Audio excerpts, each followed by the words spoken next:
We put together a second episode, which is great for two big reasons. One, I got to make more bread, and that's never been a bad sentence to say. But two, for 2 days in a row, I had a good reason to put on pants. So let's get this thing going. Today we're looking at your standard, basic cable version of focaccia bread, inspired by a recipe from Bon Appetit. We'll use this recipe to talk about percent hydration. Focaccia is a traditional, well-hydrated Italian bread made of 5 simple ingredients: flour, water, olive oil, salt, and yeast. The water and flour combine to create the structure of our bread. The olive oil adds tenderness and flavor, the salt helps season our bread, and the yeast is our primary leavener. When we talk about percent hydration, all we're referring to is the ratio of water to flour by weight. Well-hydrated breads like focaccia or ciabatta are usually at least 70% water by weight. They're typically fluffier, softer breads. Less hydrated doughs like bagels or pretzels are usually around 55% water by weight. The lower water content creates breads that are pleasantly chewy and dense. For the focaccia we'll make today, we'll do a direct comparison of 2 different percent hydrations. Our control group is the original recipe at 95% hydration, meaning there's 95 grams of water for every 100 grams of flour. Our experimental group will be a lower hydration at about 75%. If our hypothesis is correct, the lower hydration dough should rise less, have smaller bubbles, and be slightly chewier. I'm making a half batch of the dough in this video, but I'll narrate the original ingredient amounts so it's easier to follow along with afterwards.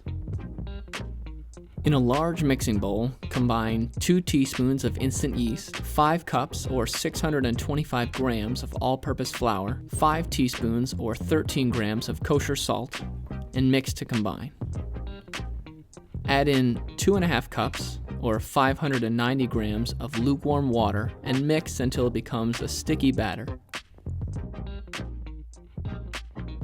Pour 4 tablespoons of olive oil in the bottom of a clean bowl.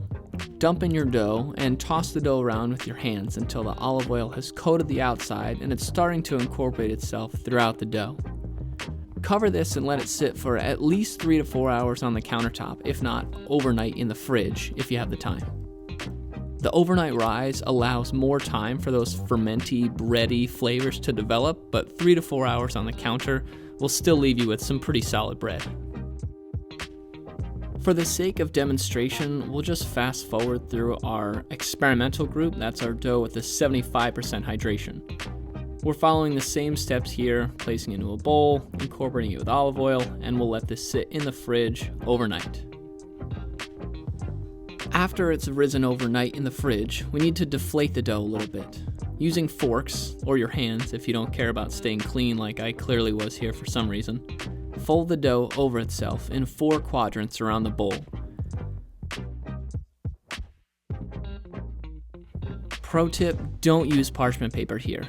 The parchment paper kept the doughs from browning well on the bottom, and I would not recommend doing this again at home. Dump the dough onto a rimmed baking sheet on which you've poured 1 to 2 tablespoons of olive oil.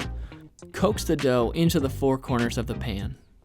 If it feels too stiff, wait about 15 minutes and try again after the dough is relaxed.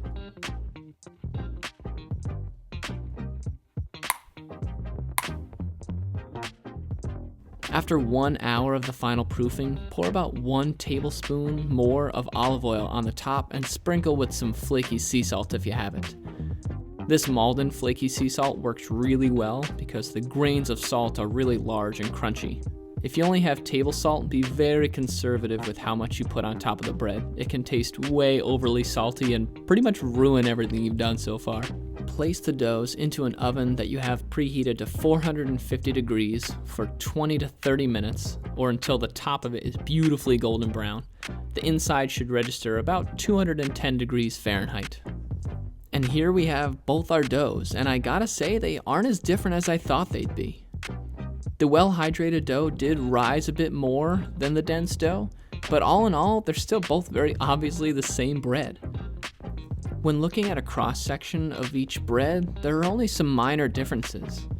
The well-hydrated dough has a slightly more open, even crumb and is fantastically pillowy and soft on the inside.